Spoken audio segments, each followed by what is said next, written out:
Today we're doing an install and review of Viofo's brand new A139Pro 3-channel camera. Ooh. Yeah, I look good. Stick it. I look pretty.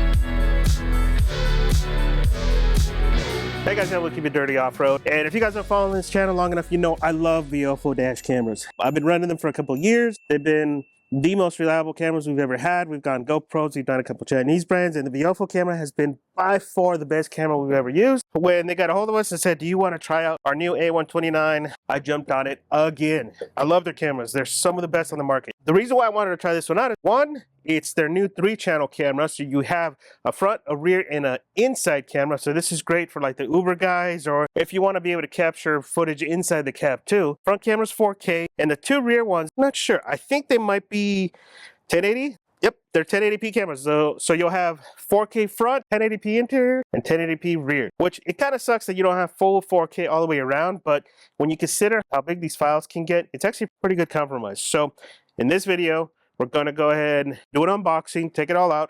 We're going to go over some of their accessories like the hardwire kit, Bluetooth control, and their polarizing filter, which is pretty nice.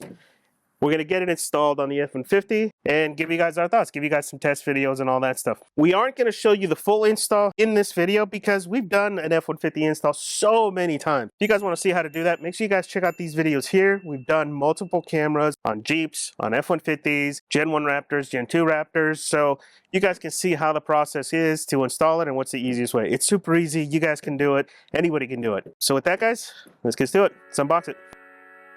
And so this right here is their hard wiring kit. Ooh, wait a minute. We may not have to change this one out. This one's USB-C. So it's a hard wiring kit, 3-wire connection, ground, power, and accessory. And what this does is it allows you to use the parking mode. And for me, I like to have time-lapse during parking mode just to save on file size. Make sure you get the right one. This one is a USB-C, depending on the camera. Some of them have micro USB. Viofo is slowly upgrading all their cameras to USB-C, which is great. Just make sure you get the right one. Okay, now let's unbox the camera. Oh, look at the lettering. Ooh, yeah. First, let's take a look at the camera. So it's definitely a different form factor. The old ones had kind of like a wedge style. They were relatively small. This one is more of a larger style. Yeah, it's a completely different style. You don't get the onboard screen anymore, which is a good and a bad. Oh, and the connections are coax too, which is cool. So this is USB-C powered, which is great. That means less cabling, Ethan. We just have to replace one of the cable to the back because we damaged ours. And it looks like you have the option to do a microphone input too, which is kind of cool. And the way these install, you install like that, and then you turn the camera based on what you need it. And it has a pretty solid grip on that camera. You have a few buttons on here, like a dedicated Wi-Fi button. Looks like you have a dedicated microphone button. You can mute or unmute. You have an incident button. This one's really useful too. Like if you have an incident, a crash, or you saw something, you hit that button and it locks the file and the file can't be overwritten. This one has a little bit more lights. The other ones just had a few lights to say record, my GPS, and all that stuff. This has all that as well up top. So even though you don't have the display, you do have at least the reminder light. So far, I'm digging this. Oh, the GPS puck is different too. This right here at the top, this is the GPS puck. It looks like it's a little bit different design. Before, you used to run the power to the GPS puck, and from there, the camera would get power.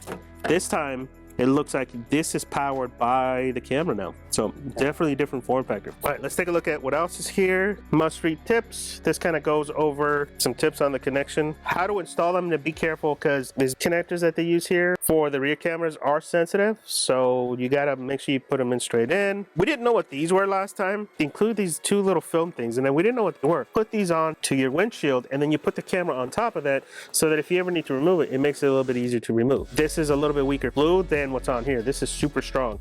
We usually have to use a knife, and we basically have to pry this off. It's kind of a pain to get them off. So if you want to be really careful, you can use these, and these will help protect the glass. Instruction manual. And then let's take a look at the accessories. We have our two rear cameras. This right here, the one with the IR, that right there is the in-cab one. The IR so that it can capture better in low light. This is your rear camera. Pick it up. Notice that one doesn't have any IRs on it. You get a little USB SD card reader, which is kind of nice to have. You also get extra stickers. So if you mess up, you have the option to try again. There's an extra one for each camera. Now this is interesting. This comes with a lens. I wonder what this lens is. Ethan, do me a favor, crack the book and find out what kind of lens that is. Sweet. Let's get it installed. The glare. Yeah, but what kind of it? Is it a polarizer or is it just a glare? CPL. Oh, really? So looks like if you get The A139Pro polarizer filter comes with it. That's kind of cool. We didn't need the extra one. I highly recommend getting this if you don't have a tinted windshield. We have our camera cables. Again, these are a really short one for the front camera, a really long one for the rear camera. We have just a standard USB-C cable. This is for like configuration and all that stuff when you hook it up to your laptop. And then we have the power cable for the camera itself, which we're not going to use because we're going to use the Magic hardwire kit. Well, I'm sorry, they call it their hardwire kit. I call it Magic because that's what they originally called it. So that's it. That's all that comes with the kit. So, all right, guys, let's get it installed.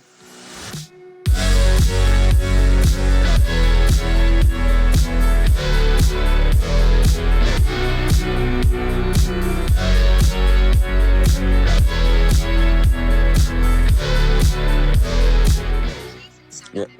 Look at the memory card from the other camera. This is one of the reasons I like it. See how it's beeping? It's beeping because it doesn't have a memory card. Anytime it can't record, it'll beep like that. In there. Ethan, let's connect to it. Connect to the Wi-Fi first. Number A139. Yep. What's the password? Do 1, 2, 3, 4, 5, 6, 7, 8. I think that's usually the default password for these. Wi-Fi connected. Ah, see, it says connected. Well, the reason why we're doing this, guys, is because we want to figure out what the optimum angles are going to be for this thing. Okay, let's see the camera. Okay, now we get to see what the best angle is going to be for this thing.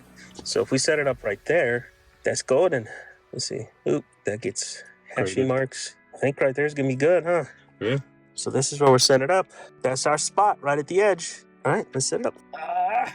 No going back now. Well, we can. We have extra stickers. Remember. Let's set up on camera and figure out where this is going to go. That's in all the way. Yeah, I'm going to turn it off and then turn it back on, see if that...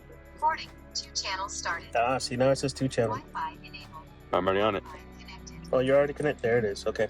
Let's switch to the little one. So it's big. Do one more time. There it is. Oh my God! It's black and white. Where do we want this to be? On the rear view mirror. Can it go here? On the rear view mirror. It's gotta be funky. Let's do right there. Ooh. That's it right there. Look at that. That looks good, huh? Yeah, I look good. Stick it. And then we'll adjust. We'll clean up the camera in here in a little bit, but I like how that looks. I look pretty. Let's get the last one up. You're right. I did not think this through. I think I'm gonna put it like this. That looks good, huh? Yeah. All right. Let's get it going. Don't fuck this up. Don't fuck this up. I always do this one crooked. Shut up. So, we golden. All right, now we just gotta clean up, and we're gonna do that in time lapse.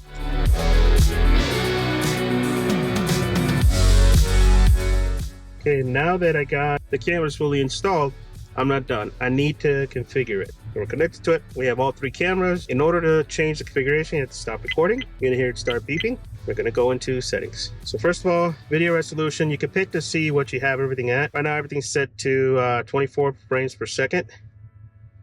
And I guess that's its max resolution. If you want to do 30, you have to go down to a different resolution. That's kind of a drawback. I wish it did 30 frames per second. Loop recording, this is how long you want each recording to be. I usually like to do about 5 minutes. 5 minutes is about good. Do HDR on. G sensor, I'm going to set it to low sensitivity. If I could, I would turn that off because I have an off-road truck. In an off-road truck, it's better if it's turned off. Bitrate, we're going to set it to maximum. No time-lapse recording for that. GMT, I think we're GMT -8. We'll give that a try.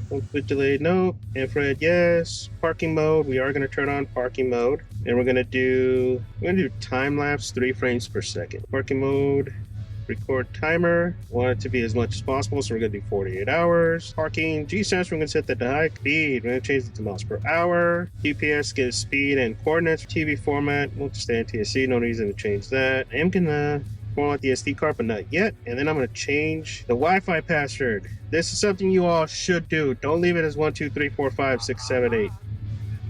Make sure you change this. It's something you remember. The last thing I'm going to do once the system comes back up is change the name. Give it something so that I know what vehicle this is on. For me, it's usually Keep It Dirty Off-Road or just Keep It Dirty. The expensive car. Yeah, so just put something like that on there, just so you know which vehicle this is from. Especially if you're into an accident, it's good to have a different name on it. And that's it. Recording. 3 channels started. And that's it, guys. Wi-Fi enabled. That's it for the configuration. Next up, we're gonna drive it around and come back here in a couple weeks with some demo footage so you guys can see the quality of the footage that we got here from all 3 cameras. All Alright guys, so it's been a few days. We've had a chance to test the camera, and so far it's been pretty good. Video quality from that front camera is very much improved. I really like that 4K sensor. It makes reading license plates really easy. Your typical 1080p camera, you have to be like right on the person, close as you can in order to read a license plate. We found that just on normal driving, we were able to actually read most of the license plates thanks to the extra resolution in that camera. Rear camera quality being 1080p, it's okay. It's good to kind of capture what's going on, right? So if you do have an accident, you want to figure out what happened, it's good for that. And then the interior camera is actually pretty good. Now, there is some quirks with the interior camera. By default, it is set up for the IR to be on at all times, which is a good and a bad. If it's on at all times, you just get that black and white image in the inside of the cab the whole time. We actually went back in and turned it to auto. We were able to see a full color image during the day, and then at night, obviously, it switches to the IR night vision camera. We did end up playing with polarizer filter. What this does is gets rid of a lot of the glare. I have a tinted windshield. That's at 85%, meaning it's basically just UV film that's on there, right? It doesn't actually tint anything. It's mainly there to kind of keep the heat down in the cab. A black truck in the summer here in California, it kind of sucks, so that's why the front windshield is tinted. When we used it with the filter, there was not much of a difference, right? This is great for those that don't tint their windshields, which is the majority of folks. This gets rid of a lot of the glare and all that stuff that you get during the day, but we used it quite a bit. We were facing towards the sun. We didn't see too much glare. The camera performance was really great. So yeah, we didn't have to use it. We'll probably end up putting these on my son's cars. They have my old Viofo cameras. We'll definitely put these on theirs because these are highly beneficial if you don't have a tinted windshield. All the features on it work really well. The air notification was really good. It told us when it was recording. It told us when Wi-Fi was on. I love the fact that you can control the volume of the air notification. I also like the fact that you can change the language. You can actually set in a couple of different languages on there, which is a kind of a new feature. I haven't seen that before from the Viofo cameras. So yeah, we're really liking the A139. I kept saying A129, but it is the A139 because it's a new generation. Now, we did run into one issue. We could not get parking mode to work for more than a minute. Not sure what's going on. We played around with the settings a little bit to try to change it from, you can turn it on for 5 minutes, for a couple hours. I'd like to have it on as much as possible, so I have it to the max of 48 hours. And for whatever reason, I couldn't get parking mode to last more than a minute. It would always turn off after a minute. Not sure what's going on there. This is a brand new camera for them, so maybe it's just the firmware. And I'm hoping by the time this video drops, that is something that is fixed. But that's it. That's the only issue we had. Daylight performance is really good on all three cameras. They all look really great during the day. At night, that front camera really shines. The video quality from that was pretty impressive for the size of this camera. I mean, we could see a lot of detail at night, even with all the lights off. You could actually see shapes and all that stuff, which is pretty impressive for a typical, cheap 4K camera. The rear camera, on the other hand, especially going through some pretty dark tint at night, was not too usable. Again, I am going through some pretty dark tint. I think we have like 10 down there on top of factory tint, so it ends up being pretty dark. So at night, it wasn't all that good. And then the interior camera video is really good at night, but you get this weird halo, right? Because you're limited by the tiny little IRs, but it's really good for what it's meant for. I think like your Uber guys may end up using that. For me, it's going to give us a new angle inside the cab that we normally don't have. Normally I have to set up a Max GoPro camera to be able to capture the inside in 360. And if you've ever used the Max GoPro cameras, the workflow for those is pretty tiresome. So this will give us a new angle inside the cab that we can use. Overall, guys, I do highly recommend this camera. It's on par with all the other stuff we've seen with Viofo. Really high quality products. They work. They have some of the best features, right? You know if your camera's working, and if it's not, it's letting you know. It really sets itself apart by being a very reliable camera. We ran the cameras for years. This looks to be very similar build qualities, just upgraded features, upgraded connections, and all that stuff. And I really like it.